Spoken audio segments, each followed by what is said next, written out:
The movie begins in a forest full of ash. A decaying corpse lies on the ground, and a malnourished, hairless cat climbs on it and begins to nibble on its feet. Nearby, a figure in an NBC combat suit is lurking. An arrow strikes the cat, killing it instantly. The person approaches the cat, pulls out the arrow, and puts it in the bag for dinner. Next, we see him walking down an abandoned road in a post-apocalyptic world in the year 2043. He is a wanderer traveling west, and his name is Eli. He finds an abandoned house and examines it for something useful. He tries to fill his canteen with water, but the faucets don't work. He checks a cupboard and finds a dead body. He takes the corpse's boots and cleans his weapons while listening to an old third-generation iPod. He cooks the cat and eats it, sharing a small piece with a rat that approaches him. The next morning, Eli wakes up and discovers that his iPod is almost out of battery. The car battery he uses to charge it is also nearly drained. Eli continues his journey west and encounters a woman with a broken shopping cart. She asks for help, but Eli senses bandits hiding nearby, saying he can feel them. The leader of the bandits pushes Eli, wanting to rob him. After a single warning, Eli suddenly slices the leader's hand off with a machete.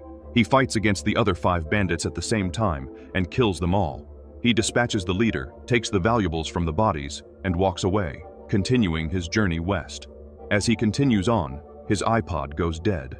From a destroyed overpass, he witnesses an attack on a couple by a group of biker bandits. The bikers kill the man, assault the woman, and steal all her books. They leave, leaving Eli shaken but resolved not to get involved. He ponders which direction to take and eventually walks toward a city. He meets a shopkeeper and trades some wet KFC towels and a Zippo lighter for a charge for his iPod battery. While he waits, he asks if there is a place to fill his canteen with water. He goes outside to the bar across the street. The bikers who killed the couple arrive at the bar and hand over the books and items they stole from the couple to Carnegie, the mayor of the makeshift town. Carnegie is looking for a specific book, so he sends his illiterate thugs to collect all the books they can find. He looks at the books, which bring a random collection of pamphlets and illustrated books, and is less than pleased. He orders them to be burned. He takes a bottle of hotel shampoo and tells Redridge, his right-hand man, that the bikers should be rewarded for such a find. He goes to his lady, Claudia, and shares the shampoo with her. Downstairs, Eli trades gloves and an Arab scarf for a canteen full of water. The bartender hands the canteen to Solara and tells her to go out back to get water. She heads out to fetch the water, but Redridge steps in front of her. She pushes him aside and fills Eli's canteen. Inside the bar, a cat walks in front of Eli and hisses, and he pushes it aside. The leader of the bikers approaches Eli, ready to fight him for touching his cat. Eli smashes the thug's face against the bar and stands up to leave. However, everyone in the bar attacks him. He fights and kills all of them except one biker when Solara returns with the canteen and asks Eli to stop. Redridge and Carnegie's men arrive and hold Eli at gunpoint, taking him to Carnegie.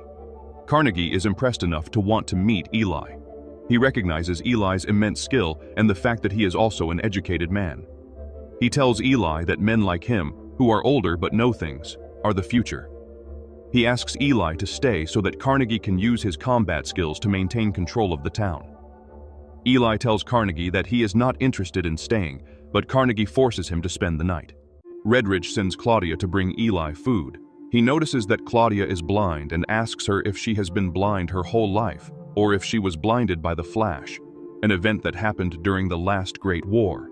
She confirms that she has been blind her whole life. He thanks her for bringing him water. Carnegie decides that the best way to keep Eli in town is to have Solara, Claudia's daughter, sleep with Eli. Claudia begs him not to use Solara, but he sends her anyway. Eli does not want to have sex, but Solara begs him to let her stay in the room, knowing that Carnegie will hurt Claudia. They talk about the war, and Solara sits on the bed, discovers the book, and gets excited, wanting to know more about it, although she can't read. Eli wraps the book and refuses to discuss it with her.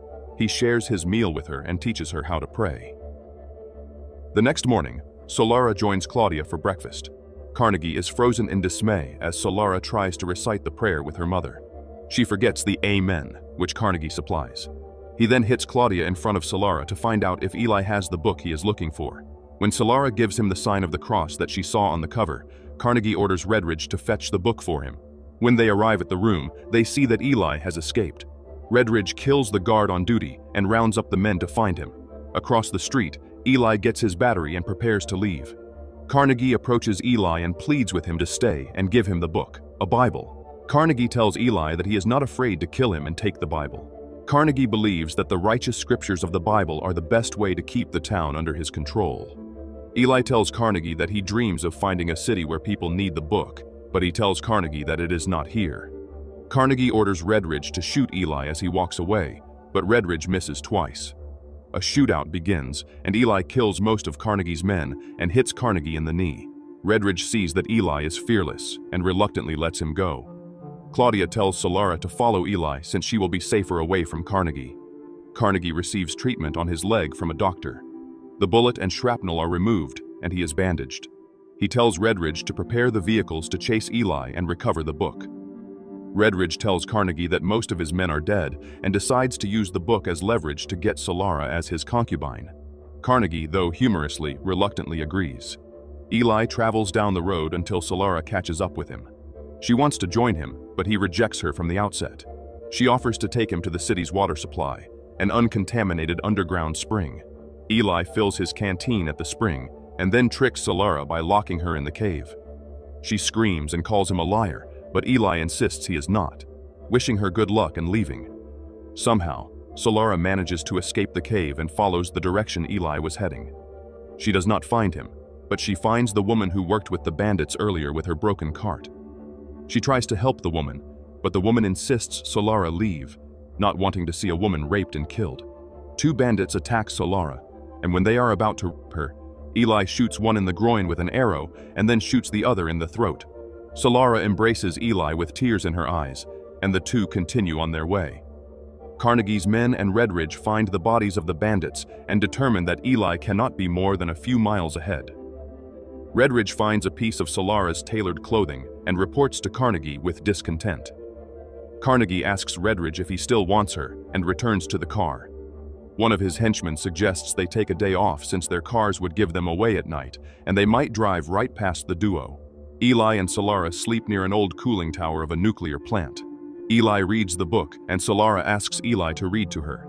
He recites a passage from it and then puts the book away. She asks him to teach her to read, but Eli does not respond. When she thinks he is sleeping, she goes to take a look at the book in his bag. She sees it but cannot read. Eli pulls the bag away from her and makes her go back to the other side of the campfire, pointing his shotgun at her to let her know how serious he is. The next day, the duo departs and walks west. Solara asks him about the world before the war. He says people had more than they needed and threw away things for which others would kill today. She asks why he keeps the book, and Eli explains that it is the only Bible left in the world since it was slated for destruction after the war because the post-war population believed it was the cause of the war. He then explains why he keeps going west, which perplexes Solara, but eventually she accepts that Eli is acting on faith. He explains how he found the Bible, insisting that a voice told him where to go and that he would be protected. Solara thinks Eli is delusional, but says nothing. The duo arrives at an old house with a sign that says no trespassing. Eli tries to open the door, but a trap is triggered, and the two fall into a hole. They find themselves at the mercy of Martha and George, an elderly couple who have lived in their house for years. They ask why they did not obey the sign, and Eli apologizes, saying he didn't see it. They offer Eli and Solara tea, and then show a cemetery full of the people who attacked their house. Eli tells Solara it's time to leave, explaining that Martha had the shakes because the couple are cannibals who ate their victims and likely drugged the tea.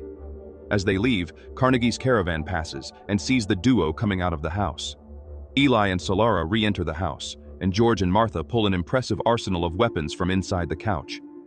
A standoff ensues. Carnegie tells Eli to throw away the book. Everyone is ready for a shootout. A covered package is thrown out the window. Redridge looks at it and realizes it is a bomb, throwing it away and running for cover. Two cars explode, killing several men. Eli and the inhabitants of the house fire their weapons until Redridge pulls an RPG and blows up half the house, killing Martha. George starts shooting wildly, killing men left and right until Carnegie's men bring in a machine gun and blow him up, along with most of the house. Eli and Solara are cornered and dragged out of the house. Carnegie threatens to kill Solara, to the displeasure of Redridge.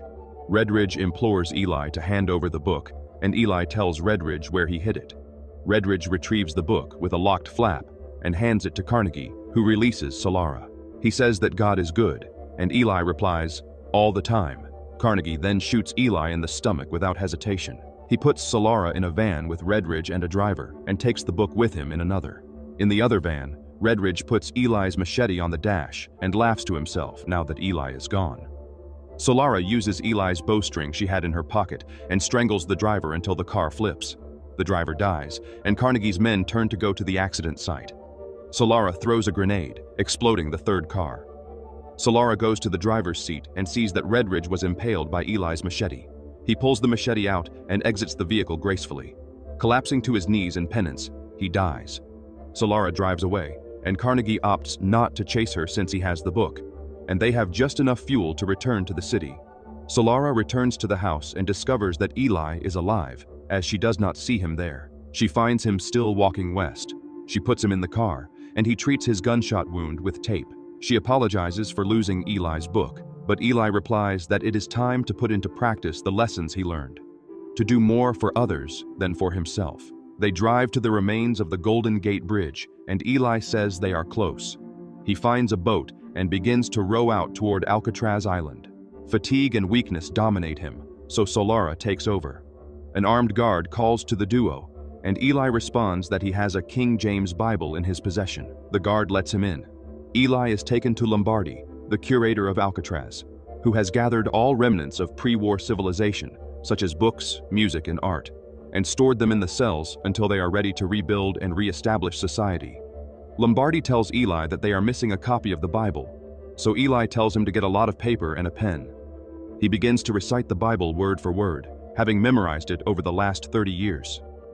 Back in the city, Carnegie tries to open the Bible, but realizes he did not take Eli's key to the book's flap.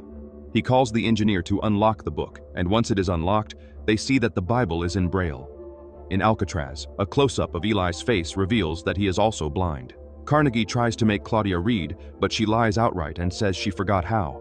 She says she can feel his wounded leg and that he has a fever, signs of an infection.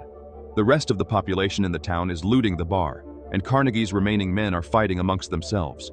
In his search for the book, Carnegie no longer has enough men to maintain control, and the town has descended into anarchy. He collapses in despair. In Alcatraz, Eli shaves all his hair and changes into a clean white robe. He recites the Bible to completion while Lombardi writes it down word for word. Eli eventually dies from the gunshot wound, but completes his task. In a voiceover, he pronounces one last prayer for Solara and the world before he dies. He is buried in the garden of the Alcatraz courtyard.